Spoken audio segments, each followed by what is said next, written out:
Halo bosku, selamat datang di channel Alur Cerita Donghua. Semoga kita semua dalam keadaan sehat walafiat dan berlimpah rezeki.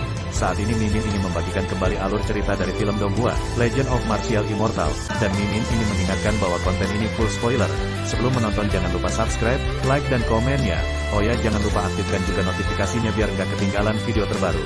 Tanpa basa-basi berlama-lama selanjutnya, yuk kita langsung saja dengarkan cerita terbarunya. Episode 911, Meninggalkan Mata.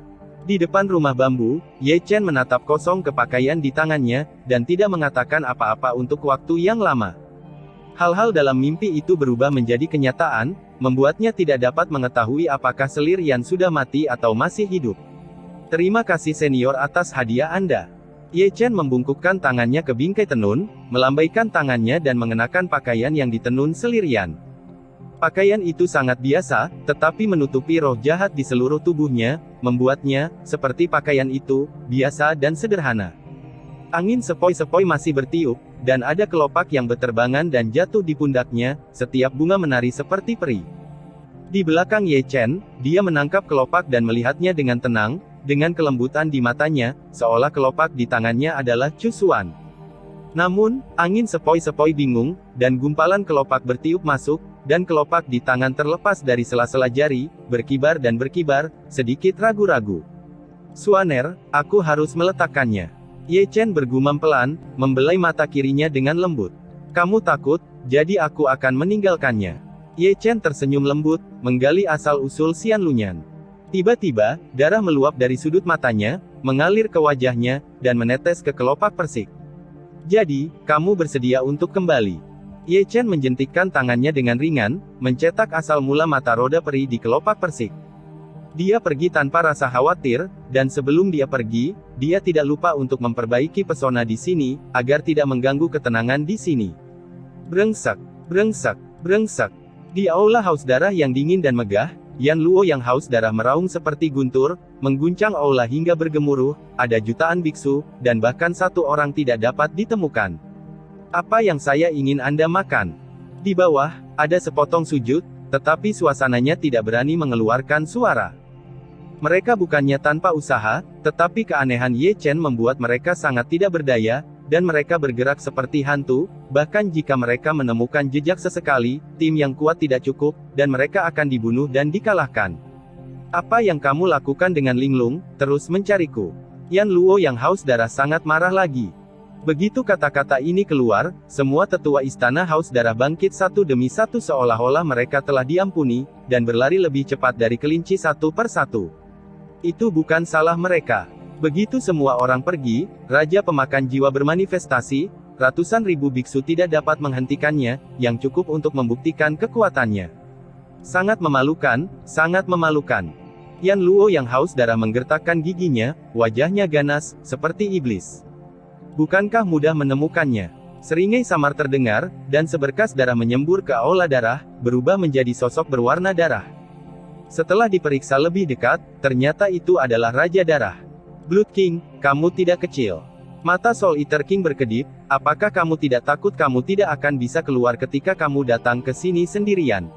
Apakah kamu bersedia membunuhku? Raja Darah tertawa menggoda. Kamu adalah tamu terhormat, yang berani membunuhmu. Yan Luo yang haus darah mendengus dingin, katakan padaku. Bagaimana aku bisa menemukan Ye Chen? Apakah kamu tahu mengapa Ye Chen datang ke Beihu? Raja Darah memandang Yan Luo yang haus darah dan pemakan jiwa dengan penuh minat. Semua orang tahu itu, jadi mengapa bertanya lebih banyak?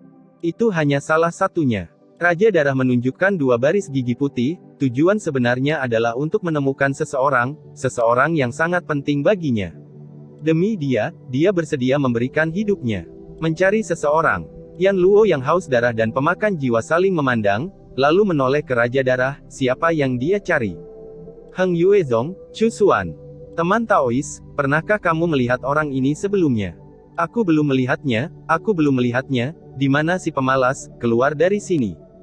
Di sebuah kota kuno, Ye Chen memegang potret Chu Xuan di tangannya, menghalangi orang yang lewat sepanjang jalan. Untuk ini, dia memprovokasi banyak omelan. Sudah lebih dari setengah bulan sejak Luo Shenyuan keluar. Dalam setengah bulan terakhir, dia tidak pernah memejamkan mata, pergi ke lusinan kota kuno, dan tidak melewatkan tempat berkumpulnya para biksu. Di tengah kerumunan orang yang ramai, Tuhan Surgawi, yang begitu berkuasa di dunia, terlihat agak suram, mulutnya penuh janggut, dan wajahnya lelah dan berubah-ubah.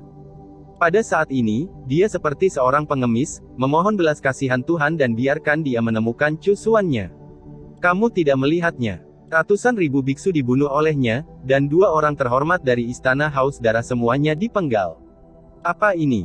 Hampir 10 juta biksu di Chu Utara telah melarikan diri olehnya. Tuan Suci Pengadilan Surgawi, ya Tuhan. Di jalan, perbuatan Ye Chen terdengar di mana-mana. Biksu yang pergi menonton pertempuran hari itu membual tentang hal itu di restoran dan kedai teh. Tentu saja, dia mengabaikannya secara langsung. Sepanjang jalan, dia telah mendengar terlalu banyak, tetapi baginya, tidak peduli seberapa tinggi kemuliaan itu tidak sebagus berita dari Chu Xuan. Dari mana saja kamu? Dengan suara serak dan ekspresi kesepian, Ye Chen berhenti tidak jauh dari susunan teleportasi, dan ingin pergi ke kota kuno berikutnya untuk menemukannya. Di depan formasi teleportasi, tidak ada orang kuat dari istana Haus Darah yang ditempatkan di sana, dan sepertinya dia tidak dapat menemukannya untuk menarik pasukannya. Tentu saja, dia senang melihatnya. Kemana harus pergi? Melihat Ye Chen datang, biksu muda berbaju putih yang menjaga susunan teleportasi melirik Ye Chen. Kota kuno Yuntian. Dengan suara lemah, Ye Chen menyerahkan tas penyimpanan, lalu melangkah ke susunan teleportasi. Pernahkah kamu mendengar? Roh-roh jahat langit dan bumi telah keluar lagi untuk membuat masalah, pemuda berbaju putih itu berkata kepada pemuda berbaju ungu sambil menggambar koordinat ruang. Bagaimana mungkin aku tidak mendengarnya? Pemuda berbaju ungu itu menghela nafas, hanya dalam beberapa hari, ratusan biksu wanita menghilang tanpa alasan. Ketika mereka ditemukan lagi, mereka semua tersedot ke dalam mayat mumi. Apa sayang sekali. Namun, biksu wanita yang dia kejar dan bunuh baru-baru ini memiliki banyak latar belakang. Dia berasal dari pengadilan surgawi Chu Selatan. Dia dulunya adalah master puncak dari sekte Heng Yue. Untuk alasan ini, semua pejabat senior dari Aula Haus Darah datang ke depan. Aula Haus Darah maju, kenapa? Pria muda berbaju ungu itu tertegun. Kamu tidak tahu itu, kan? Pemuda berpakaian putih itu berpura-pura, menurut sumber yang dapat dipercaya, biksu perempuan itu adalah Tuan Ye Chen. Jika kamu menangkapnya, apakah kamu takut Ye Chen tidak akan muncul? Sungguh, aku. Pemuda berbaju ungu itu belum selesai berbicara, seluruh tubuhnya gemetar. Bukan hanya dia, pemuda berbaju putih itu juga gemetar di sekujur tubuhnya, karena niat membunuh yang menusuk tulang telah menyelimuti mereka, dan hanya dalam sepersekian detik, mereka sepertinya terseret ke dalam neraka tanpa akhir. Di mana mereka? Ye Chen melangkah keluar dari formasi teleportasi, menatap pemuda berbaju putih dengan mata dinginnya. Siapa? Siapa? Pemuda berbaju putih menatap Ye Chen dengan mata penuh kengerian, bahkan kata-katanya bergetar. Langit dan bumi Suangsha dan biksu perempuan itu. Ye Chen bergerak mendekat lagi. Pan. Wilayah Laut Panlong. Ya Tuhan. Segera setelah pemuda berpakaian ungu selesai berbicara, transmisi suara terdengar di telinganya, dan Liu Neng yang tidak sabar bergegas mendekat, terengah-engah, dan sepertinya telah datang jauh-jauh. Ada berita tentang tuanmu, wilayah Laut Panlong, tapi... Suara Liu Neng tergesa-gesa, tetapi sebelum dia selesai berbicara, Ye Chen telah menghilang ke dalam susunan teleportasi. Bloodthirsty Hall, Heaven and Earth Suangsha, jika dia memiliki sesuatu untuk dilakukan, dia akan menghancurkanmu dan 9 klan lainnya. Di lorong luar angkasa, Ye Chen seperti cahaya ilahi yang tak tertandingi, sangat cepat, dan hanya butuh 1 menit. Untuk sampai ke pintu keluar dalam 1/4 jam. Setelah keluar dari susunan teleportasi, dia langsung menuju susunan teleportasi berikutnya. Seperti yang dia pikirkan, kisah surga dan bumi Suangsha telah menyebar, dan orang-orang yang menjaga susunan teleportasi juga membicarakannya. Namun, pada saat ini, dia tidak punya waktu untuk mempedulikan hal ini. Dia melangkah ke susunan teleportasi dengan sangat kuat, dan bahkan koordinat ruang digambar sendiri. Episode 912, Kematian Naga Melingkar. Ini adalah wilayah laut, membentang sejauh mata memandang, terkadang tenang, dan terkadang gelombang badai.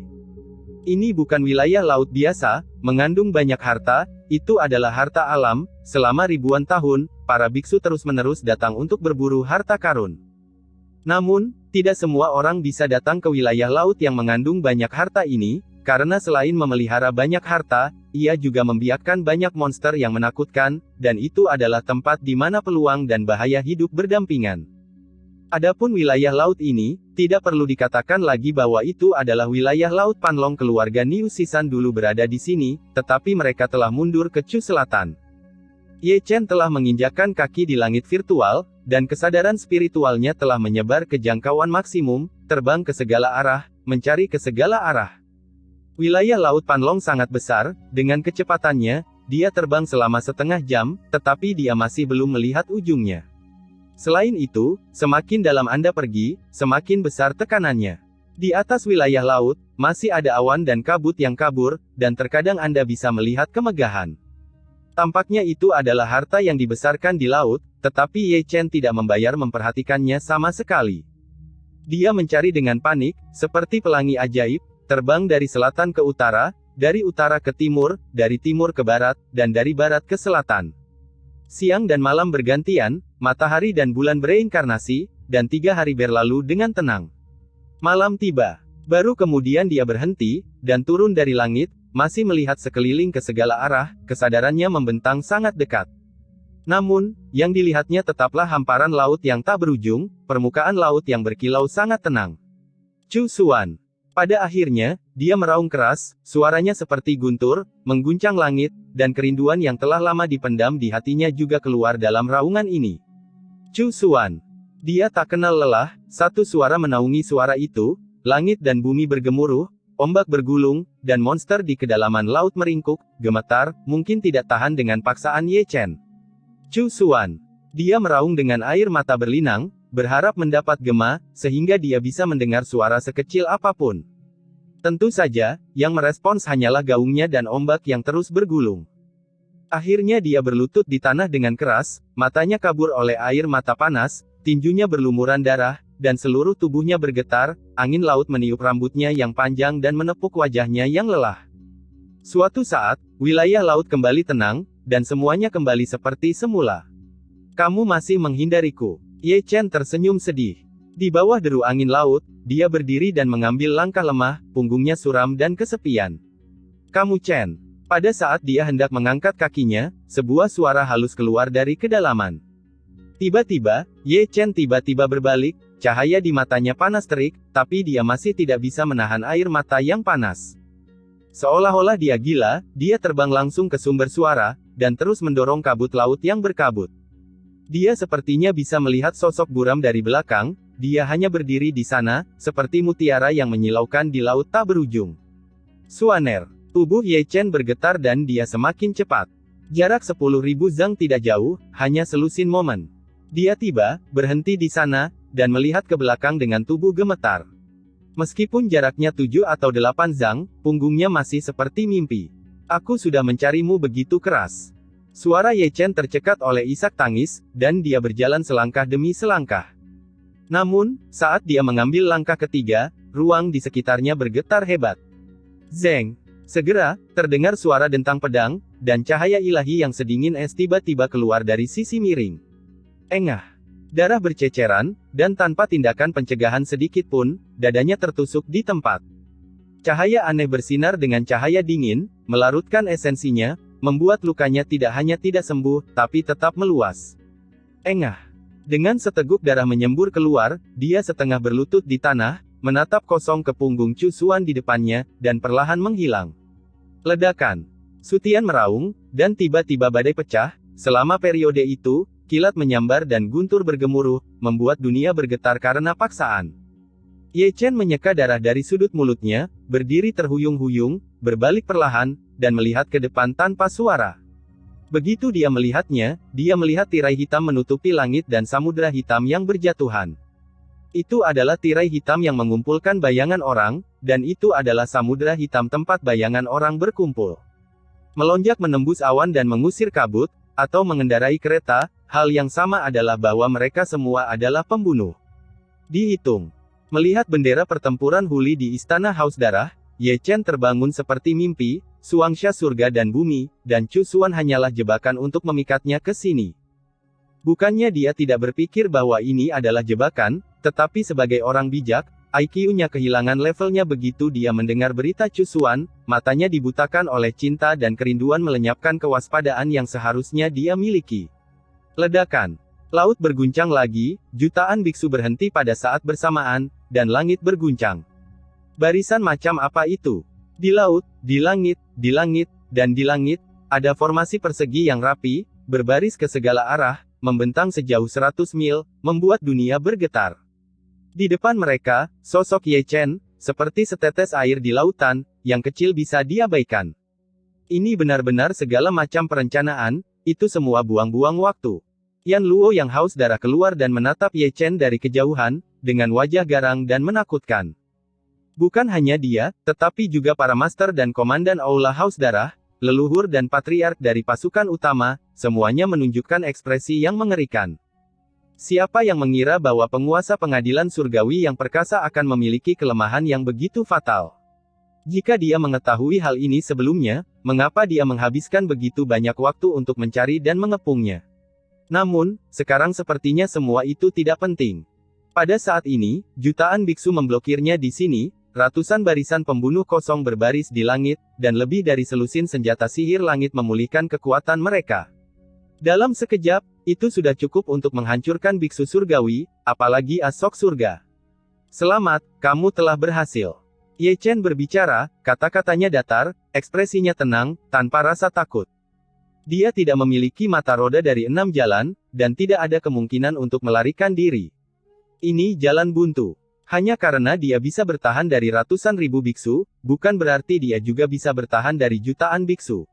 Biksu, Ye Chen, kamu juga punya hari ini.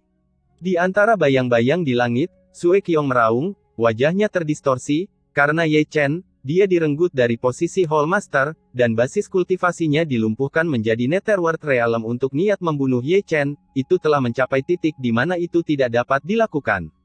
Tubuh sucinya milik istana Haus Darahku. Suara Haus Darah Yama sangat halus, penuh keagungan. Kualinya milik keluarga roh darahku. Leluhur keluarga roh darah berkata, juga penuh keagungan. Ekaristi adalah milik kita. Peta Dewa Kyushu, kami menginginkannya. Sebelum perang dimulai, berbagai kekuatan di Chu Utara membahas bagaimana mengukir Ye Chen, penguasa surga, penuh harta, tidak ada yang mau ketinggalan. Bahkan darah suci Ye Chen disimpan oleh lebih dari selusin keluarga. Ledakan. Ledakan. Gemuruh. Ketika pasukan utama sedang mendiskusikan pembagian itu, terdengar gemuruh keras di luar wilayah Laut Panlong. Melihat dari kejauhan, itu adalah lautan gelap manusia, di mana-mana ke segala arah, dan keturunan kaisar datang untuk membunuh mereka. Namun, sebelum mereka menginjakkan kaki di wilayah laut, mereka dihadang oleh pasukan raja. Setelah merencanakan begitu lama dan menyiapkan permainan sebesar itu, mereka secara alami dapat memperhitungkan variabel seperti itu. Tujuan mereka sangat sederhana, yaitu adalah membiarkan Ye Chen mati. Sebijak dia, bagaimana dia bisa membuat kesalahan seperti itu? Long Teng mendengus dingin, tubuhnya tirani, dan seluruh tubuhnya terbakar, tetapi dengan penyihir dan mantra menghalangi dia, pasukan kuil tidak bisa menginjakkan kaki di kawasan Laut Panlong. Cinta menyebabkan masalah. Dacu Huangyan menghela nafas. Pengadilan surgawi Chu Selatan telah diberitahu, kata Zhou Tianyi, tetapi menggelengkan kepalanya tanpa daya, tapi sudah terlambat.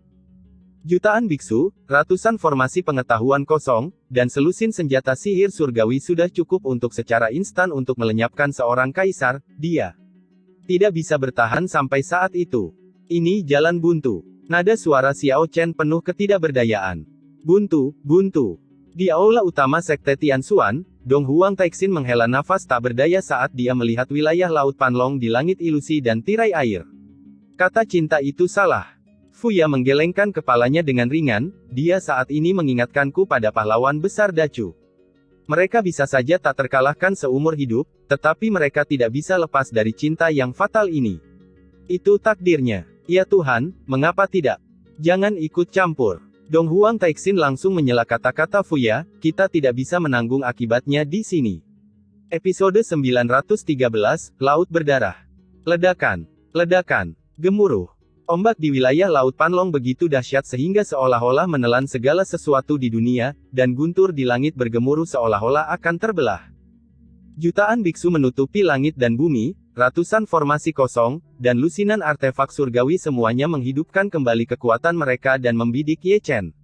Masih ada secercah kehidupan. Ye Chen bergumam pelan, mengangkat kepalanya sedikit, dan menatap sosok-sosok di seluruh langit. Membunuh. Yan Luo yang haus darah berteriak keras, dan tiba-tiba mengayunkan pedang pembunuhnya, menunjuk ke arah Ye Chen. Segera, dunia dalam kekacauan, dan jutaan biksu bergerak, menyapu langit dan berguling ke arah Ye Chen seperti hitam asteris-asteris. Melihat ini, Ye Chen, yang masih beberapa saat yang lalu, menembakkan cahaya yang membakar dari matanya saat ini. Zeng. Pedang berdentang, dia mencengkeram pedang Cixiao dengan erat, tetapi bukannya bergegas ke depan, dia tiba-tiba berbalik dan melangkah ribuan kaki dalam satu langkah. Ingin pergi. Sutian berdengung keras, menyapu cahaya ilahi yang tiada taranya. Ye Chen nyaris menghindari cahaya ilahi yang tiada taraf itu, dan bergerak lagi, tetapi disambar petir dari Ling Tian, dan tulangnya beterbangan melintasi langit. Bunuh aku. Dengusan dingin bergema di langit dan bumi, dan lampu pedang beterbangan di seluruh langit. Itu bukan gerakan serangan kelompok besar, tetapi jutaan biksu menembak satu demi satu. Menyusut menjadi 1 inci. Dengan pikiran terkonsentrasi, Ye Chen melangkah ribuan kaki dalam satu langkah, dan Gua Taixu muncul di belakangnya, dan cahaya pedang yang telah terbang ke arahnya ditelan ke dalam lubang hitam. Namun, begitu dia berhenti, beberapa formasi besar yang kosong berdengung lagi, menyapu cahaya ilahi yang tiada taranya, yang masing-masing tampaknya membawa kekuatan penghancur dunia. Dengan kekuatan penghancur, tidak ada yang tidak bisa ditembus. Ye Chen mengertakkan gigi, dan mengorbankan kuali dewa kekacauan, peta dewa Kyushu, dan ribuan senjata spiritual untuk melindungi seluruh tubuhnya. Namun, ini masih jauh dari cukup. Cahaya ilahi menyapu, kuali yang kacau diterbangkan, peta ilahi Kyushu retak, ribuan senjata spiritual meledak pada saat yang sama, tubuh Ye Chen hampir meledak menjadi kabut darah di tempat. Mati. Di depan, para pembudidaya yang mengepung datang dengan sangat banyak. Mata Ye Chen berkobar, dan dia sekali lagi menggunakan Shrink the Ground to Inch, bergegas ke kerumunan, dan Taoisme di luar dunia yang kacau sama dan terbuka. Engah, engah, engah. Di tempat, area Laut Panlong dengan radius ribuan kaki langsung dipenuhi kabut darah, dan orang-orang yang diselimuti dunia yang kacau, bahkan jiwa mereka, dihancurkan oleh teknik terlarang. Namun, pada detik berikutnya, dunia Ye Chen yang kacau balau dihancurkan oleh serangan di seluruh langit. Meskipun metode sesatnya kuat, tetapi ada terlalu banyak orang di sisi lain, dan jumlah yang benar-benar ditekan, dunia yang kacau dapat tidak berlangsung bahkan 1 detik. Membunuh.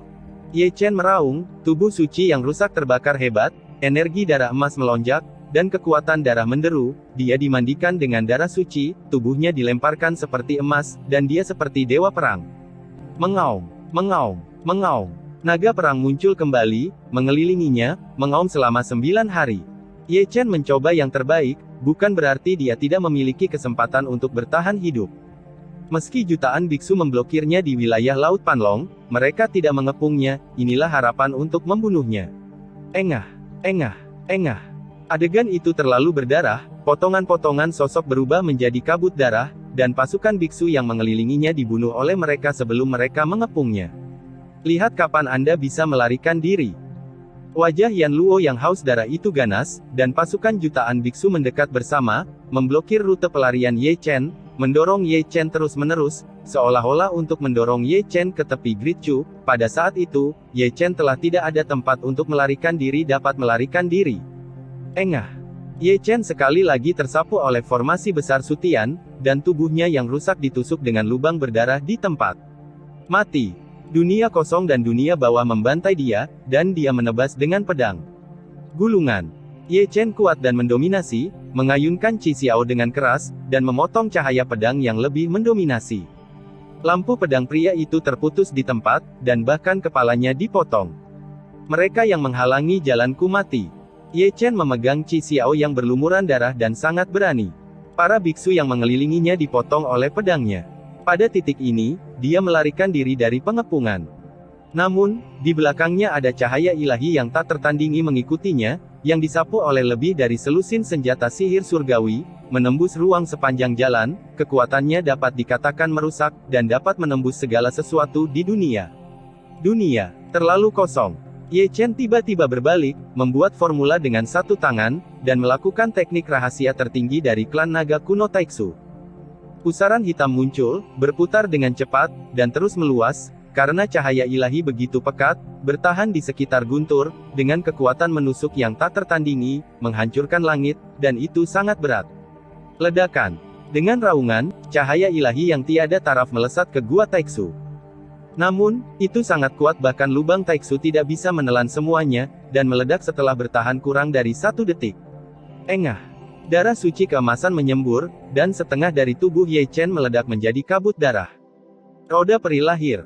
Ye Chen menggeram rendah, ingin menjalankan roda peri untuk memperbaiki tubuh yang rusak secara alami, tetapi dia memuntahkan darah karena serangan balasan. Dia lupa bahwa Xian Lunyan telah disegel olehnya, tanpa Xian Lunyan, dia tidak akan bisa menggunakan teknik yang menantang surga. Tak berdaya, dia mengertakkan gigi, dengan wajah gila, darah suci, kekuatan darah, asal-usul tubuh suci, dan hukum kekacauan, terbakar pada saat bersamaan, dengan cepat memperbaiki tubuh suci, dan tersandung ke arah kedalaman untuk melarikan diri gila-gilaan.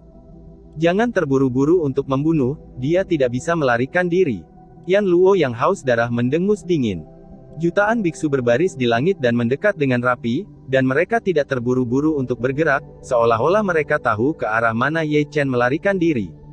Yan Luo, tempat yang kamu pilih benar-benar bagus. Leluhur dari keluarga roh darah tersenyum tipis. Tidak masalah apakah kamu menginginkan tubuh suci atau tidak. Istana haus darah tersenyum ganas, aku hanya ingin mati. Aku suka melihat orang berjuang untuk mati. Seorang lelaki tua berjubah ungu menunjukkan senyum sinis, lewati perintah, tidak perlu menyerang lagi, tekan saja perlahan, dia pasti akan mati hari ini. Dengan cara ini, jutaan biksu benar-benar berhenti menyerang. Dari kejauhan, itu adalah lautan yang menutupi langit, bergerak perlahan mendekat, semua orang memandang Ye Chen dengan penuh minat, seolah-olah mereka sedang bepergian di gunung dan sungai. Di depan, Ye Chen terhuyung-huyung, dan mungkin jatuh kapan saja. Tubuh sucinya berlumuran darah dan tulang, dan hampir hancur. Itu semua terluka oleh senjata ajaib dari alam surga. Merupakan keajaiban bahwa dia masih hidup. Jika itu adalah alam kuasi surgawi yang normal, dia akan mati ratusan kali. Di belakangnya, ada jalan darah yang mewarnai area Laut Panlong menjadi merah. Pada titik tertentu, dia berhenti, memuntahkan seteguk darah, dan setengah berlutut di tanah dengan keras. Di depannya masih merupakan wilayah laut, namun wilayah Laut Panlong sudah habis. Laut di depan adalah air yang hitam pekat, tidak ada ombak yang ganas, tenang tanpa ombak, keheningan yang mematikan, dan ada hantu yang melolong, seolah-olah itu bukan laut, melainkan neraka. Ini adalah Wuwang Days, salah satu dari 5 tempat terlarang di Great Chu. Selama bertahun-tahun, Wuwang Days terkenal dengan kekejamannya, tidak ada preseden bagi mereka yang masuk untuk keluar hidup-hidup. Kenapa kamu tidak lari? Di belakangnya muncul senyum main-main dan ganas. Yan Luo yang haus darah dan yang lainnya mengejar mereka. Jutaan biksu berhenti bersama, dan langit bergetar saat mereka menginjaknya, akan runtuh. Ye Chen berbalik dan melihat sekeliling Sutian, masih tanpa rasa takut. Dia hanya memiliki satu orang, tidak peduli seberapa kuat dia, tidak ada kemungkinan untuk membunuhnya. Satu langkah maju adalah kematian, satu langkah mundur adalah Wuwang Daze, itu juga 18 tingkat neraka, 10 kematian dan tidak ada kehidupan. Jalan buntu. Ye Chen terhuyung sedikit, tubuhnya yang berdarah berdiri tegak kaku, seperti monumen batu, berdiri selamanya, penguasa surga yang suci, mungkin mengguncang dunia, bahkan dalam menghadapi kematian, dia masih tabah, memandang rendah dunia. Holy Lord of Heaven, ini lelucon. Yan Luo yang haus darah tersenyum, dan 2 baris gigi putihnya berkilau dengan cahaya suram. Wuwang Daze, apakah kamu puas dengan makam yang kami pilih dengan cermat untukmu? Jika kamu mati hari ini, kami akan menaklukkan Southern Chu di masa depan. Sekelompok tikus. Ye Chen tersenyum, dan tiba-tiba berbalik, meninggalkan dunia dengan punggung tinggi dan tegak dalam angin dingin yang pahit. Episode 914, Mengaum. Saat Ye Chen masuk, ada raungan yang menghancurkan langit dari Wuwang Days, dan gelombang setinggi 1000 kaki bergulung masuk, melanda Ye Chen. Kemudian, wilayah laut gelap Wuwang Days tiba-tiba kembali menjadi tenang, kesunyian yang mematikan, seolah-olah tidak terjadi apa-apa. Melihat hal ini, jutaan biksu mundur selangkah pada saat bersamaan. Wuwang Days, tempat terlarang di mana 10 kematian dan tidak ada kehidupan, bukanlah rumor palsu, apalagi melangkah masuk, hanya dengan melihatnya saja sudah membuat orang merasa berdebar, seolah ada sepasang pupil berwarna darah di dalamnya, menatap mereka dengan tegas. Mereka mundur ribuan kaki jauhnya. Namun, mereka tidak pergi, tetapi tetap di sana. Keberuntungan Ye Chen bertentangan dengan langit, dan dia mungkin melarikan diri di detik berikutnya. Dengan cara ini, jutaan biksu berdiri di segala arah, semuanya menatap Wuwang Days tanpa kecuali. Ini benar-benar ironi yang bagus, jutaan orang, tidak ada yang berani masuk dan melihat-lihat, tetapi mereka semua terjebak di sini, hanya takut orang itu akan keluar hidup-hidup. Ini juga harus menjadi kemuliaan tertinggi Ye Chen. Semua orang takut padanya, jadi dia tidak ragu untuk menggunakan jutaan biksu, ratusan formasi langit kosong, dan puluhan senjata sihir surgawi, meskipun dia didekati oleh Wuwang Days, namun, masih mengkhawatirkan. Dia mungkin sudah mati. Pada titik tertentu, seseorang bergumam. Untuk berjaga-jaga, tidak ada salahnya menunggu beberapa jam lagi. Hallmaster, berita baru saja datang bahwa pasukan pengadilan surgawi telah bergegas keluar dari Nanchu. Seorang pria berbaju hitam berkata kepada Yan Luo yang haus darah. Jadi bagaimana jika kamu datang? Ye Chen sudah mati. Nenek moyang dari keluarga roh darah tersenyum dingin. Tidak apa-apa. Yan Luo yang haus darah tertawa menggoda, di awal sebelum mengepung dan membunuh Ye Chen, formasi teleportasi yang mengarah ke Beihu telah hancur total, dan hanya dengan terbang, dibutuhkan waktu hingga tahun monyet untuk mencapai Laut Panlong. Tetap saja Daois haus darah yang berpandangan jauh ke depan. Ini hanya hari hujan. Yan Luo, di mana kuali kacau Ye Chen? Leluhur roh darah berbicara, menatap Yan Luo yang haus darah dengan penuh minat. Begitu kata-kata ini keluar, leluhur dari semua kekuatan utama yang hadir semua menatap mata mereka pada Yan Luo yang haus darah. Sebelum Chaos Divine Cauldron Ye Chen terlempar ke udara, mereka menyaksikan Yama yang haus darah mengumpulkannya dengan mata kepala sendiri. Sekarang Ye Chen telah dipaksa masuk ke Wuwang Days, saatnya bagi mereka untuk peduli dengan rampasan. Terlebih lagi, kehebatan kuali dewa yang kacau itu tidak diketahui oleh semua orang yang hadir, begitu berharganya, bisa disebut tak ternilai harganya. Melihat banyak lelaki tua menatapnya, Yan Luo mendengus dingin, kenapa, kamu mau berbagi juga? Itu bukan penghargaan keluargamu karena membunuh Ye Chen, siapapun yang melihatnya mendapat bagian. Nenek moyang roh darah tersenyum tipis. The Divine Cauldron of Chaos, harta yang tak ternilai, harus dibagi rata. Seorang lelaki tua berjubah ungu maju selangkah. Rekan Daois yang haus darah, tidakkah kamu ingin mengambil semuanya sendiri? Ratusan orang tua memiliki mata yang bersinar terang.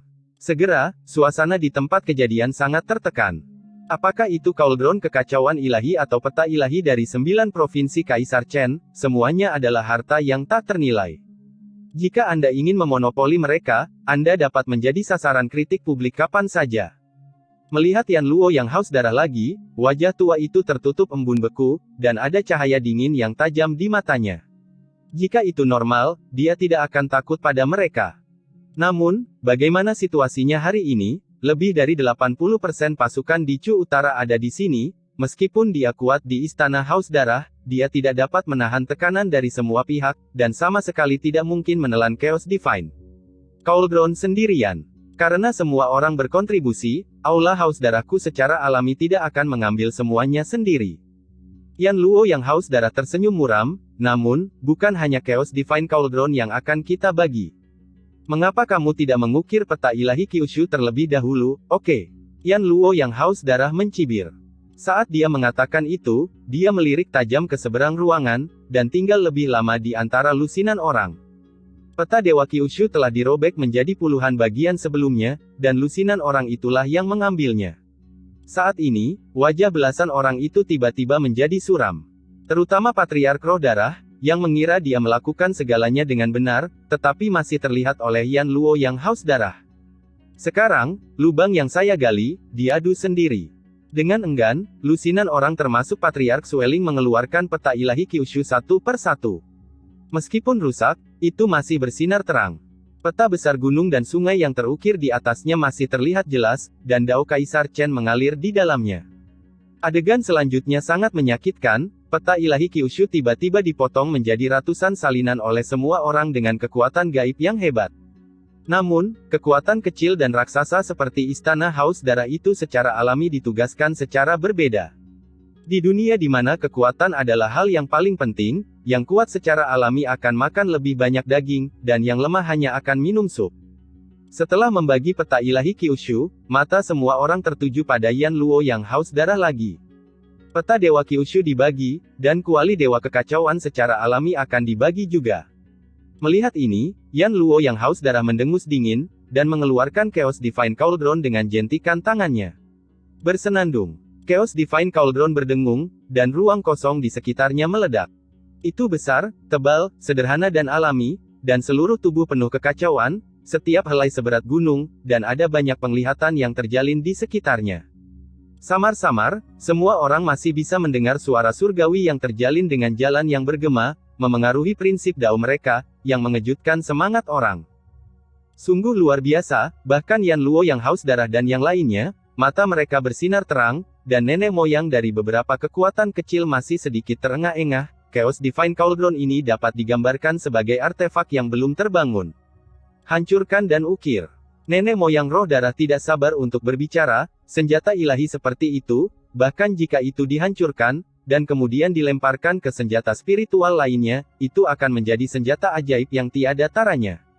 Tidak ada yang keberatan, Patriark Roh Darah telah mengayunkan pedang pembunuhnya.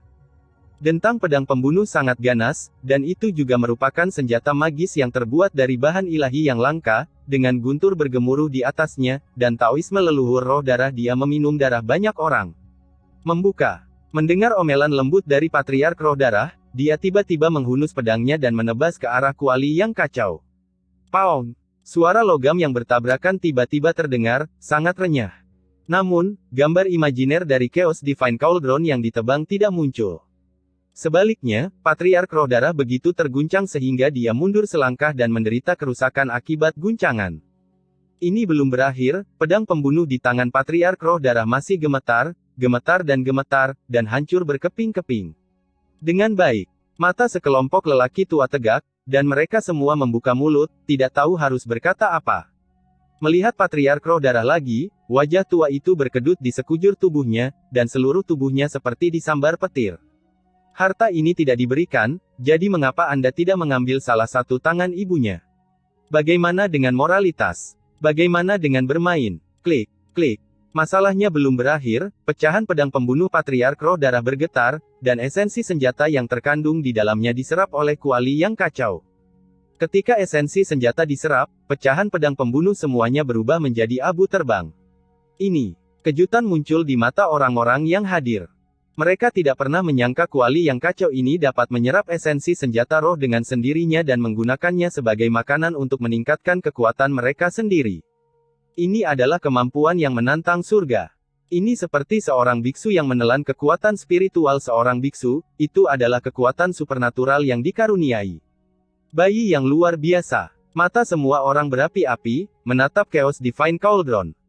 Yang mana dari orang-orang yang hadir tidak hidup selama ratusan tahun, dan siapa yang tidak tahu kengerian pedang pembunuh leluhur roh darah, di bawah hantaman puncak, Anda tidak hanya baik-baik saja, tetapi juga menghancurkan pedang pembunuh, apalagi pedang yang hancur, dan terkutuk menelan esensi pedang pembunuh manusia. Hal ini berhasil membuktikan satu hal, yaitu tripod besar di depannya benar-benar harta yang besar. Saya datang. Setelah hening, seorang lelaki tua berjubah ungu keluar, membalik tangannya dan mengeluarkan pisau ajaib yang menyala seperti nyala api keemasan. Bersenandung, bersenandung, bersenandung. Segera setelah pisau dicabut, cahaya keemasan keluar, dan suara mendengung menusuk telinga. Bahkan para biksu yang jauh tidak tahan dengan aura yang diungkapkan oleh pisau ajaib. Itu benar-benar seperti pisau ajaib, yang bisa membagi segalanya di dunia. Pedang berkobar. Sekelompok lelaki tua menyipitkan mata mereka sedikit, dan ada kilatan keserakahan di mata mereka, yang tampaknya merupakan asal dan kekuatan pedang yang menyala-nyala. Haha. Di bawah perhatian semua orang, lelaki tua berjubah ungu itu telah mengangkat pedang Dewa Api Raging di atas kepalanya, dan menebas dengan keras kuali Dewa Kekacauan. Bang! Itu masih suara logam yang bertabrakan, tajam dan menusuk. Pria tua berbaju ungu itu terguncang kembali di tempat, dan sebelum dia bisa menstabilkan sosoknya, saber suci api mengamuknya hancur, dan esensinya secara sadar diserap oleh kuali dewa kekacauan. Kali ini, sudut mulut lelaki tua berpakaian ungu itu berkedut, dan dia berkedut lebih dari selusin kali dalam sekejap. Dia berpura-pura menjadi garpu dan memotong garpu sebelum dia berpura-pura menjadi kekuatan, dan dia memberikannya kepada dia begitu saja. Saya tidak percaya. Seorang lelaki tua berjubah hitam mengeluarkan kapak perang hitam dengan tangan diputar.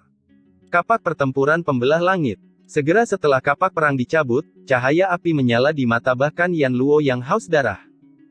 Kapak perang itu terlalu luar biasa, seluruh tubuhnya dikelilingi oleh guntur, besar dan berat, ia memiliki kemampuan untuk menghancurkan gunung dan menghancurkan bumi, dan mungkin hanya ada sedikit orang kuat di tingkat semi surga yang dapat menahannya. Kapak pemecah langit. Buka untukku. Ketika semua orang tercengang, lelaki tua berjubah hitam itu telah naik ke langit, memegang kapak itu erat-erat dengan kedua tangannya, dan mengangkatnya ke atas kepalanya, guntur di atasnya tercabik-cabik. Dentang. Itu masih suara logam yang bertabrakan, renyah, menusuk, dan bagus. Aku puff.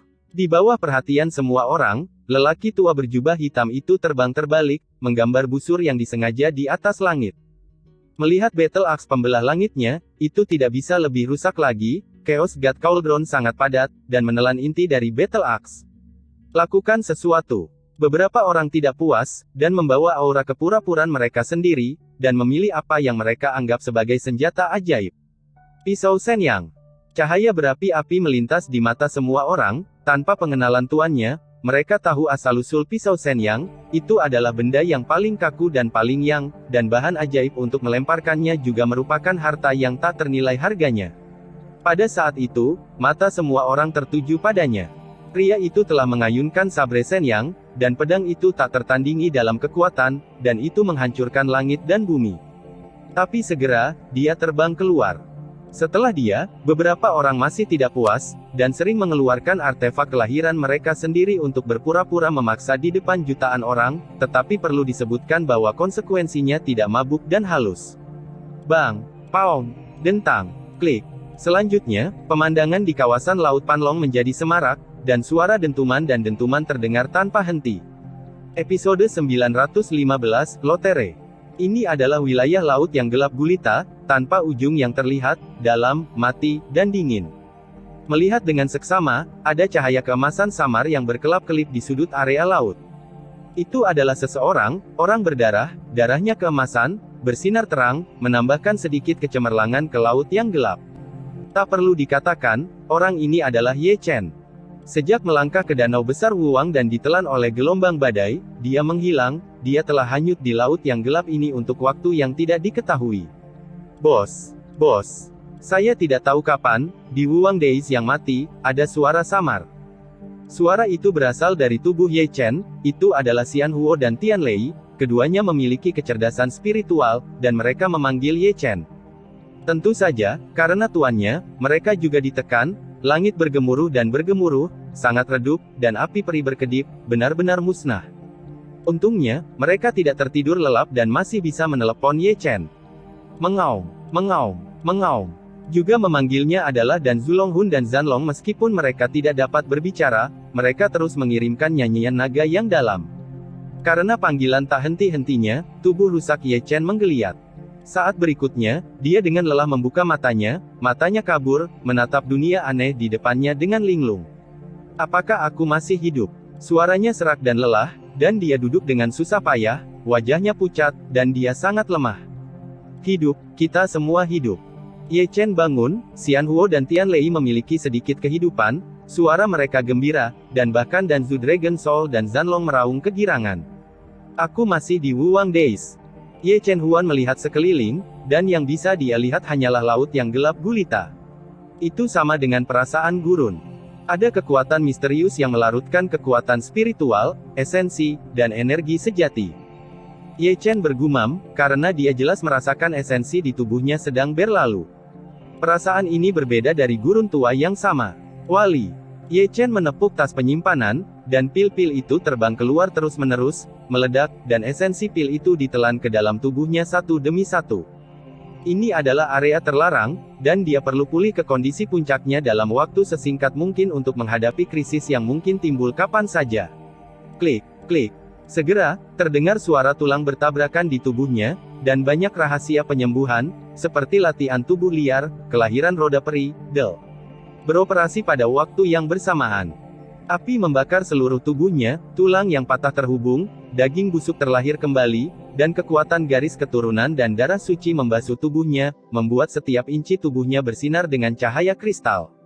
Uang Deis kembali terdiam. Semuanya berjalan dengan tertib. Bang, pound, dentang, klik. Suara seperti itu tidak pernah berhenti di wilayah Laut Panlong. Ini tidak berhenti sampai fajar tiba. Dilihat dari kejauhan, jutaan orang berkumpul di sekitar kuali besar, pemandangannya tak kalah spektakuler. Melihat orang-orang tua itu, mereka semua berjongkok di tanah, lesu, menatap Chaos Divine Cauldron dengan mata merah. Mereka begitu bullish satu persatu, satu prajurit dewa demi satu, mereka berpisah sepanjang malam, tetapi mereka tidak membelah kuali dewa kekacauan, tetapi kuali dewa kekacauan menyedot esensi senjata mereka. Dengan baik. Tuanmu dibunuh oleh kami, kamu sangat kuat. Situ Liao, di mana tombak pertempuran Suantianmu? Keluarkan dan coba itu. Pada titik tertentu, Patriark Roh Darah melihat ke samping pada seorang lelaki tua berambut abu-abu di sampingnya. Tidak denganku. Kepala Situ Liao bergetar seperti mainan. Ayo pindahkan senjata ajaib dari alam surga. Lagi pula, Yan Luo yang haus darahlah yang mengeluarkan suara dingin. Memindahkan artefak sihir alam surga. Sekelompok orang tua mengerutkan kening satu demi satu, begitu banyak senjata sihir hancur, dan jika mereka ingin membelah Chaos Divine Cauldron, mereka harus memindahkan artefak sihir alam surgawi. Namun, saat semua orang mengerutkan kening, ekspresi mereka menjadi sangat aneh. Bagaimana jika senjata ajaib surgawi tidak dapat membelah kuali yang kacau balau? Bagaimana jika senjata ajaib alam surga juga hancur? Ini bukan tidak mungkin, Chaos Divine Cauldron umumnya tidak sulit. Saat ini, nenek moyang dari keluarga pemilik senjata sakti alam surga bersikap seolah-olah tidak mendengarnya, mereka tidak berani bertaruh jika senjata sakti alam surga hancur, nenek moyang akan melompat keluar dari peti mati. Apakah kamu tidak mau? Haus darah Yan Lo Huan melihatnya selama seminggu dan tersenyum tipis, jika kamu tidak mau, maka Chaos Divine Cauldron akan menjadi milik istana haus darahku. Bukannya aku tidak mau untuk membaginya dengan Anda, itu karena Anda tidak menginginkannya. Kalau begitu coba. Lebih dari selusin orang tua mengangkat kepala mereka satu demi satu. Tapi, inilah pertanyaannya, cobalah, apakah ada yang rumit tentang itu? Karena omong kosong sebelumnya, tidak ada yang mau melompat keluar menjadi burung awal ini, jika rusak, itu akan menjadi kerugian besar. Jangan diberi tinta, cepatlah. Seorang lelaki tua berjubah ungu memandang selusin orang dengan tidak sabar. Berdiri dan berbicara tidak menyakiti punggungmu. Patriark Roh Darah mendengus dingin. Mau bagaimana lagi, siapa yang memberimu senjata ajaib dari alam surga? Pria tua berjubah ungu itu mengangkat bahu, menunjukkan kebajikan yang tak tahu malu. Rekan Roh Darah Taois, mari pamerkan keluarga Roh Darahmu.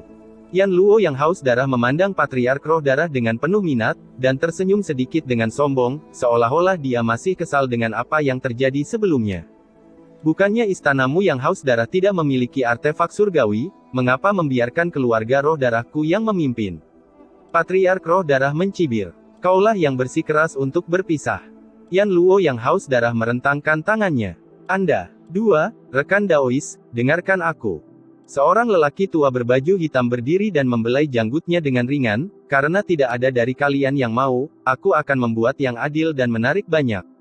Mencabut undian. Ya, menggambar banyak. Aku setuju. Patriark Roh Darah segera setuju, dan saat berbicara, dia tidak lupa untuk melirik Yan Luo yang haus darah dengan mencibir, kekuatan apapun dengan senjata ajaib di alam surga harus berpartisipasi, dan tidak ada yang bisa dibodohi. Pada saat ini, wajah Yan Luo yang haus darah tiba-tiba menjadi suram, benar-benar mengalahkan sebuah kota. Kau benar-benar mengawasiku, kan? Setuju. Yan Luo yang haus darah mendengus dingin. Jadi, mari kita mulai. Pria tua berbaju ungu mengeluarkan lebih dari selusin batu giok dengan jentikan tangannya, dan terus mengukirnya. Batu giok, masing-masing memiliki nomor terukir di atasnya, dari 1 sampai 15, dan saya tidak perlu mengatakan lebih banyak tentang yang berikutnya. Begitu banyak orang yang menonton, jangan gunakan trik biksu, semuanya tergantung keberuntungan. Setuju. Mulai. Pria tua berbaju ungu memasukkan 15 batu giok ke dalam tabung bambu, lalu menatap kerumunan, siapapun yang datang lebih dulu. Beruntung. Aku yang pertama. Segera, seorang lelaki tua berjubah darah melangkah maju dan mengulurkan tangannya. Setelah bermain-main sebentar, dia tidak melihatnya mengeluarkan slip giok, jadi dia pikir dia sedang bermain mahjong satu per satu di dalamnya. Kecepatan. Yan Luo yang haus darah mendengus dingin. Apa yang terburu-buru, mengapa kamu tidak mengeluarkannya saja? Pria tua berjubah darah itu tampak tidak setuju, dan langsung mengeluarkan sepotong. Melihat angka 6 besar di atasnya, wajahnya tersenyum. Selanjutnya, sekelompok lelaki tua maju satu demi satu, dan mereka bermain-main sebentar, dan jutaan orang yang menonton hampir pipis. Tutut-tut. Melihat pemandangan yang begitu mengerikan, di depan langit ilusi dan tirai air di aula utama gerbang Tianxuan, Fuya menangis dan memukul lidahnya. Ibuku telah hidup selama ribuan tahun, dan aku belum pernah melihat gambar yang tidak masuk akal seperti itu. Ini adalah intrik dari sifat manusia. Di belakangnya terdengar suara Dong Huang Taixin. Dia santai, bersandar di kursi, dan sedang membaca buku kuno dengan santai saat ini, dan dia langsung mengabaikan pemandangan yang tidak masuk akal di wilayah Laut Panlong. Melihat ini, Fuya datang, saya berkata guru suci, apakah Anda sama sekali tidak mengkhawatirkan anak Ye Chen itu? Apa gunanya khawatir? Dong Huang Taixin mengangkat bahu, jika dia keluar hidup-hidup, itu adalah takdirnya, jika dia mati di dalam, itu adalah takdirnya.